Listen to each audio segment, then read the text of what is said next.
Welcome to another great episode of Ask the Expert on Contingent Workforce Strategies LinkedIn group.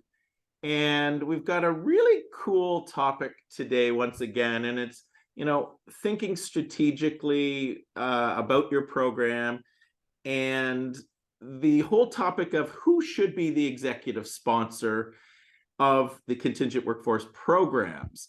And what makes this even cooler is I have a very, very long-time friend of mine in the industry, Archar Smith, who is here to discuss this topic.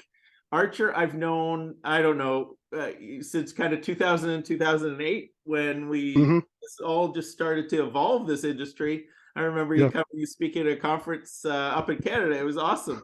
So yeah, and ever since we've been friends. So it's been great following your career. And so to give the audience a background, Archar has over 27 years of experience ranging across MSP experience to different software, RPO, and even staffing experience. So he's got just a plethora of background and experiences that can talk about this topic. So Archar, thanks for being on the show today. I'm so excited to have a conversation. I know we've been trying to get this lined up for a long time. Yeah, for sure. Happy to be here, Jeff. And yeah, I feel like this is like 15 years in the making to do this. So I'm excited about it. I'm excited to talk about this subject, very near and dear to my heart, and hope to bring some of that background across the myriad of, I've sat in just about every seat around the table: sales, operations, implementation, staffing, MSP, RPO, VMS, ATS, all of the acronyms. So excited to be here and excited to talk through this. Yeah, no, and thanks again for being on here. It's amazing. So, when you think of executive sponsorship and where we are today, we've had a lot of conversations, and quite honestly, when you're talking 20 years, 15, 20 years, the industry is actually becoming more and more mature.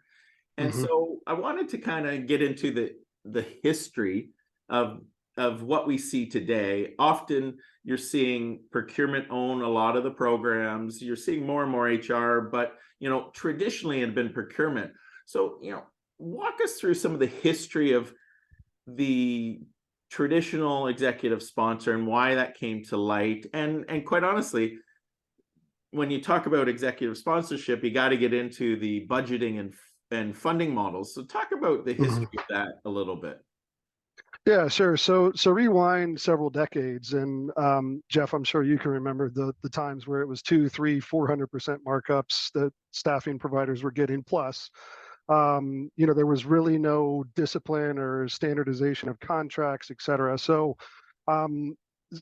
our industry was born of that. So basically the concept was, we came in, we basically scared our clients to death, came in, talked about co-employment risk, tenure risk, all of these things, and really found a natural home with procurement because of the extremity of which markups existed. I mean, for somebody making $30 an hour, there's a good chance that the bill rate was probably $200 an hour or more by the time it got around to the client. So a natural home was found in procurement, which kind of lended itself to the talk track of how you sell this, right? So it's cost containment, cost avoidance, obviously a natural play with procurement. It's risk mitigation whenever you start talking about, you've got all these co-employment risk and what happens if somebody sues you. You've got a little bit of efficiency bit in there. And the base concept of pricing, which still exists today, interestingly enough, was we're going to basically come in here and do this for nothing, I use the air quotes, for you as a client, because basically we're going to take a toll charge from the suppliers. So if it's a $100 bill rate, we're going to take, at the time it was north of 3%. I mean, I remember some contracts where it was 12% or more MSP fees. We're basically going to take a toll charge and then send the rest to the supplier.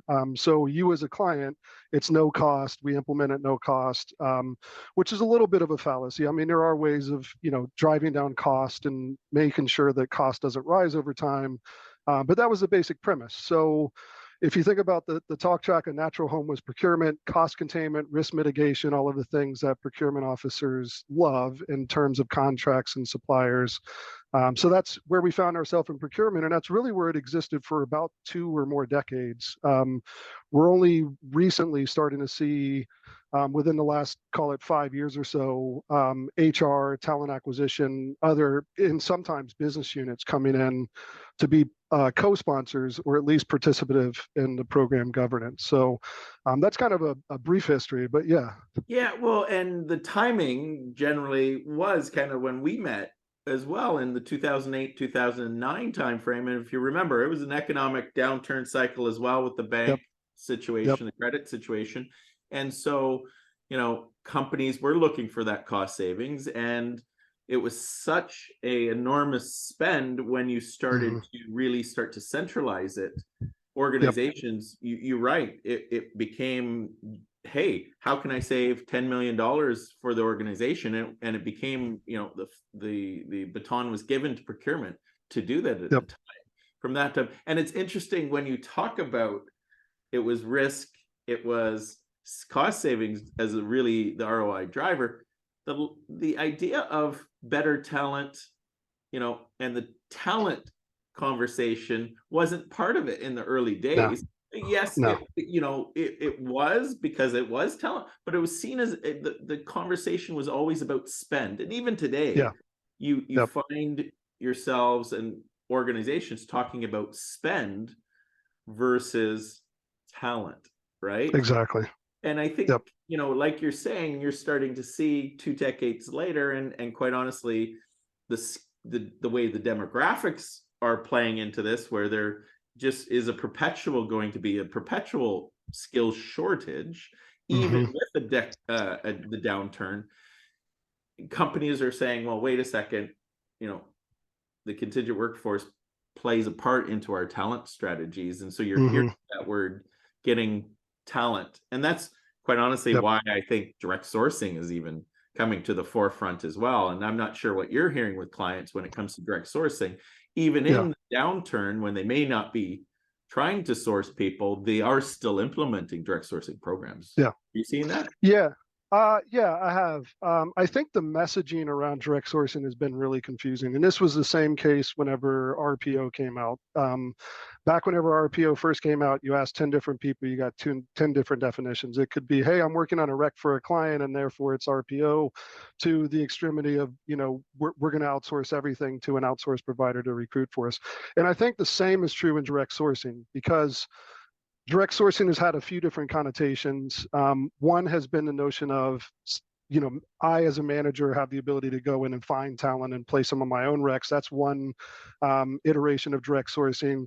To the opposite extreme, which is, I think, the more strategic play, which is a true partnership with talent acquisition, where you're leveraging a company's brand, you're leveraging a contractor value proposition, just like they have an EVP or employee value proposition. And you're basically casting a wide net and saying, look, I need to find talent regardless of how we classify them, whether I hire them full-time, whether I hire them as a traditional temp, whether I bring them in through statement of work or some managed services. I have work that need to be done. I need workers to do it. So we are seeing that. I think the adoption has been a little bit slower than what people have. Now, if you go across the pond, direct sourcing has been done in EMEA and UK for 20 plus years, really mature.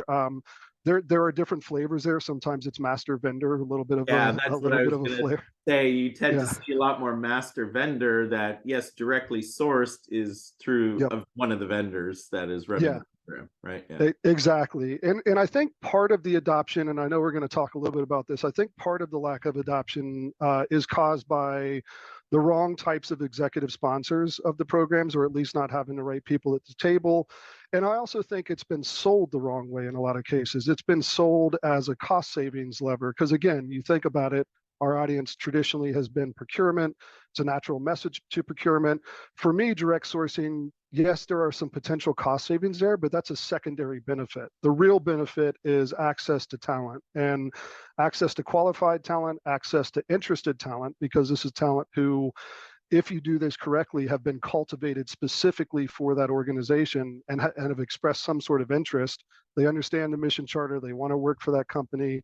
So really the real benefit of direct sourcing should be quality throughput as well as reduced cycle times. Because if you think about it, if I've got a slew of 100 people ready to hire, it should take me less time to hire those individuals as a contractor than or full-time. Because again, remember, the workforce is very fluid. There are people who, yes, there are people who are always going to be independent contractors, work independently, want to contract, but some people bounce back and forth between full-time and contingent. And really, it's the same people that you're trying to attract. So why not cast a broad net, attract those people in, reduce your cycle times, get better talent, and yes, there are potential for cost savings there as well. But we are seeing adoption there. We're having a lot more interest with our customers. There's been a lot of fodder around it in the industry. I feel like we're on the cusp of a little bit better adoption, but again, I think we need to get the right people to the table from the sponsorship standpoint. And that's exactly what you're leading your conversations into the questions that I have for you. Like, so, we've been a couple of decades in the industry. We're seeing it mature. Looking forward and looking at a lot of the new innovation, such as direct sourcing, new technologies, online platform, talent, cloud adoption, etc. Those are all, the word is, and what the innovation that people are driving for is talent related, right? More so than, hey, how do I procure this better and bring costs down, etc. So, looking forward and looking at the need for innovation, what do you think a more appropriate executive sponsor model would look like? And even when we talk about program funding model, and we can get into that as a secondary conversation as part of this question. Sure. Yeah. So I think procurement will not go away. Procurement will always have a stake at the table as it relates to managed programs and direct sourcing included.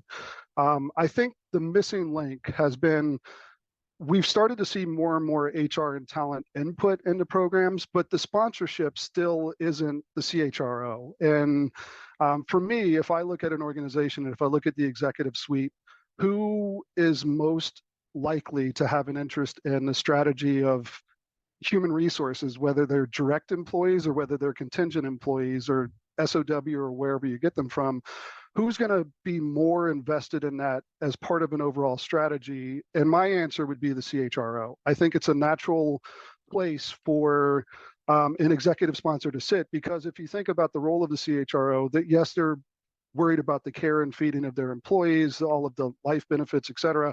But using contingent labor has an impact on your direct employees. So first, they should be considerate of it from that perspective. Second, from an overall strategy, whenever the CEO taps them on the shoulder and says, hey, we've got a shortage, how are you going to solve for it?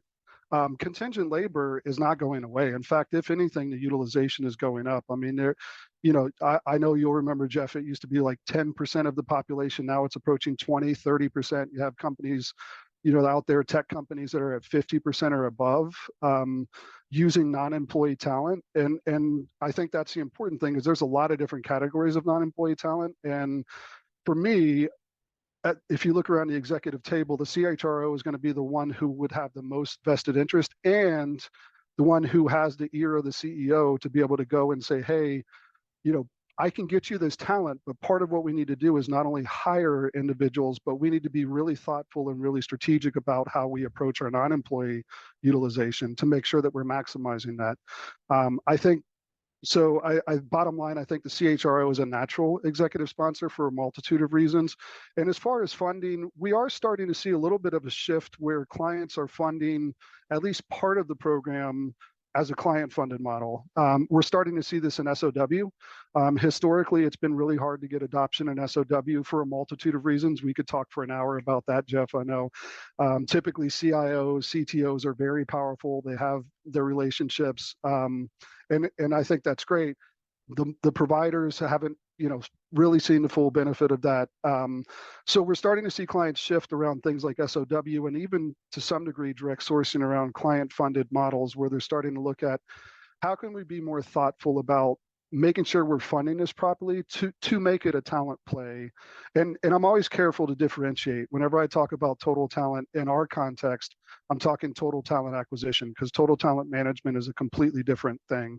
Um, but in order to hit a total talent acquisition strategy, you've got to have all of those pieces there, and it's next to impossible with the current funding model to really be innovative and to do these things in a strategic way, because direct sourcing is a strategic investment. You're not going to get return right away. I mean, let's just put that out there. Day one, you're not going to get immediate return. However, if you invest in it, again, that quality throughput, the reduction in cycle times, and the ability to staff those critical positions are all things that you get as benefits of direct sourcing. So I do think there's a world where we start to look at hybrid models where part of the program is funded by suppliers and part of it is client funded, because it really is looked at as a strategic investment versus a cost deferment element.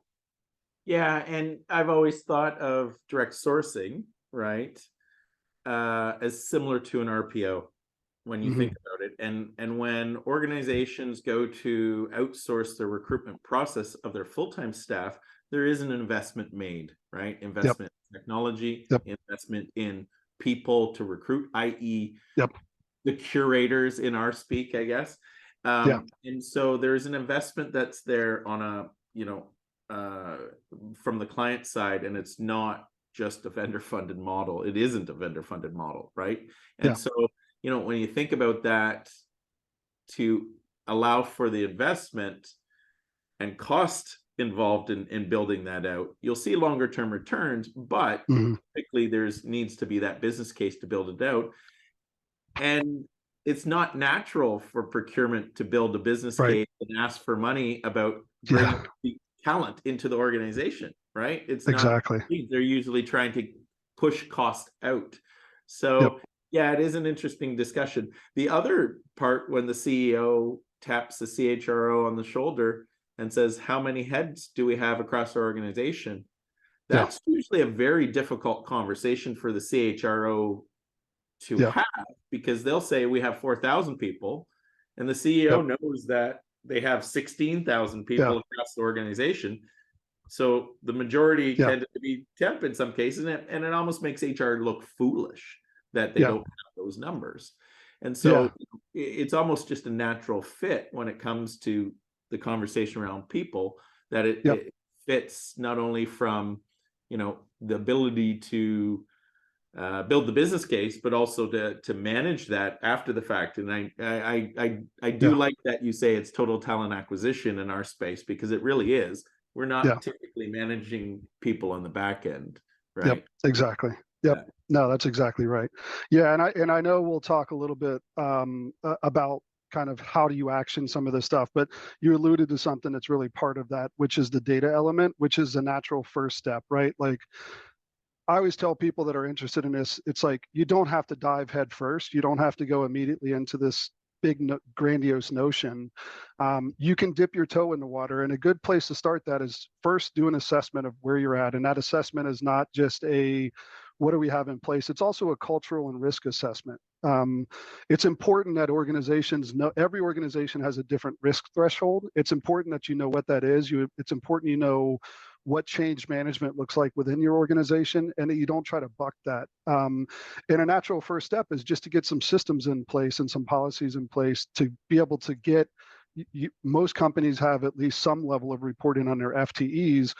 But this other side with this non-employees, yeah, staff aug, traditional contractors, there might be some of that in place, but SOW, managed services, independent contractors, interns that come in, summer programs where college kids come in and do work, like all of those should be part of what's pulled in and reported off of. And that data element is an easy first step to be able to pull all of that in and take a holistic look and then really start to think about strategies. Totally. So you did hit on, in the history of our world and the evolution of the contingent workforce programs, that IT often was very powerful. And you mentioned it more from, hey, they can get the exemption from being in the Mm-hmm. contingent workforce and run more statement of work or project based Yeah. things. But at the end of the day, they often organize that because the organization wasn't really offering a solution for them, Right. right? Yep. So, stakeholder management and making sure the collaboration between all of these parties, be it if it sits in procurement, if it sits in HR, and of course the users of the program, be it the operational Mhm. groups, be it IT, et cetera, et cetera. What are you seeing as some of the best practices in collaboration? And often I always say collaboration starts with communication, right? Yeah. Yeah. And you got to be willing to put out that olive branch and have Yep. communications and market your program Yeah. and make sure people are talking, right? What else are you Yeah. seeing out there as some best practices in the collaboration between the parties, which often maybe also move towards, what? It's in procurement today or it's in IT today where the program Yeah. sits, but I'm willing to give the ownership that to somebody where it should actually sit, right, for our Yeah. organization. So what do you see some of Yeah. that collaboration best practices as you've either managed programs, saw programs, implemented programs? Yeah. No, I think communication you mentioned is obviously very vital. I've seen programs that are rolled out where they don't even communicate it. It's just like, hey, let's see what happens whenever we do this. That usually doesn't work very well. Um, the best programs we have are programs where there are very strong governance models and governance structure in place where all of those constituents come. And it's very it's intended to be what it is, which is that sometimes you get friction in those meetings. I mean, without pain there is no growth, right? I'm not a gym guy, you can probably tell, but like I used to go to the gym and I know that if your muscles didn't hurt they weren't growing. The same is true with programs. Like I think the thing is open and honest collaboration, having a good strong governance structure that is participative, that people actually show up to. If your business unit stakeholders that are invited to governance meetings aren't showing up, you're probably doing it wrong. They're probably not getting anything out of it. So I think it starts with being mindful of the audience and making sure, we set up these program goals. I often say, as it relates to scorecards and everything, it matters what you measure, so measure what matters. And what I mean by that is if you set a bogey out there, people are going to go for that. So if your bogey on your program is cost savings, but you're really interested in quality of talent, you're measuring the wrong things. So you need to be considerate of the audience, make sure you're bringing data points that are relative to them, be ready within that governance structure to hear bad news. I think that's good to get that out in the open versus in other situations, basically it happens anyway, and you just kind of scratch your head and wonder why. But really getting those people around the table, having the conversation, and recognizing at times they're going to be in direct conflict with each other. Talent acquisition may say, "Hey, I'm most interested in quality," and procurement saying, "Yeah, but I've got a 15% cost savings goal for the year." And the manager to your, the manager is just sitting there saying, "I need work done. Like I don't care." So I think it's a good, strong governance structure. The emotional maturity of everybody around the table to understand it at times it's going to be uncomfortable conversations, and honestly we as providers should be provoking that. Like we should be going in with the intent that I've always said, if I walk out of a QBR and it is nothing but praises and everybody's happy and whatever, I don't feel like that was a really productive meeting, because I know that there's something out there that wasn't talked about. So I think it's just getting the right people around the table, having open and honest dialogue, presenting data that's relevant, because that's key, because nobody can argue with data. And just really setting up that forum. And then to your point around communication, then communicating that back out. We do these big blitzes on program launch of all of these communication, and we don't always do such a good job after these QBRs of communicating that back out, or as we make program changes, communicating that back out. But really, I think that's the key, is get the right people to the table, set up the environment where you can have open and honest dialogue. And we as a provider should be challenging that to make sure that we're having that healthy dialogue and coming away with real actionable items, and then measure and report on ourselves and hold ourselves accountable. I think that's the biggest thing, because we come up with all these grandiose ideas and a lot of times they're not measured. 100%. And then the consistency in applying that over time, right? Yes. Making Yep. sure the awareness is there and it's consistently communicated out to the group and the successes are communicated. That's often Yes. not not done well, and by success, by highlighting the successes, often it's almost that fear of missing out. Other Yeah. managers will say, well, Yep. they had success, oh, I've had different, but maybe I'll try it again, right? Yeah. And quite honestly, switch over some of that pseudo statement of work into the Yeah. contingent program. They'll give it a shot Yep. again if they're seeing other success happening, right? So Yeah, I couldn't agree more. We've actually done that on programs where we almost create a healthy competition and purposely will post success of one location over another. And if you're that, let's say it's a manufacturing facility, if you're that plant director, then you're asking yourself, and people are asking you, like, hey, why aren't you doing this? So I think that's right. You do have to communicate out the successes. So, I think we're getting to the answer of my next question in what we were talking about in some of the best practices around collaboration. Because if you've got a really healthy program and people are being honest and open about things, it probably helps create an evolution of where the program should sit as an executive sponsor. And so, but if I'm a program lead right now, and I'm sitting back, and let's say I'm in procurement, and let's just say, because if we really look at it, still, I would say over the majority is still sitting in procurement, like it or not. I'm sitting there and I know, and it's egging me on, especially as I want to do direct sourcing, that it's a talent issue, and bringing in a direct sourcing team is basically a duplication of our TA team over here. How do I start the conversation to say maybe this should be moved to a different ownership structure and a different model and a different kind of executive sponsor? How do you start those conversations? Yeah, well, I think that you just alluded to it in that example, right? Like, let's use direct sourcing as an example. Part of the reason, again, the adoption hasn't been there is if you take a procurement direct play, it doesn't lend itself naturally, because you do have a lot of times, if talent isn't involved, you have resistance from talent acquisition, you have risk and legal hopping in saying, hey, wait, you want to do what? You want to use our brand to find what? So I think it's important, to realize that these programs will never sit solely in one place. And I think if you look at how do you get these strategic initiatives invoked, if I'm a procurement professional, I'm going to look at, well, who is my best internal constituent to help me with these goals? And if you take direct sourcing as an example, again, HR talent acquisition, whether that's a CHRO or a VP to start with, within talent, I think that having that person as at least an ally is critical. And then that's really just opening up the dialogue, to start to look at how can we bring them in as a stakeholder? And then once they're a stakeholder, then you're kind of, as a procurement individual, pitching the sales pitch to the talent person saying, hey, I think I can help you out here. Like, I can get us some cost savings, which hits my goal. I can help you with talent because you've got silver medalists from full-time roles that we could bring in as contractors and pay a little bit less.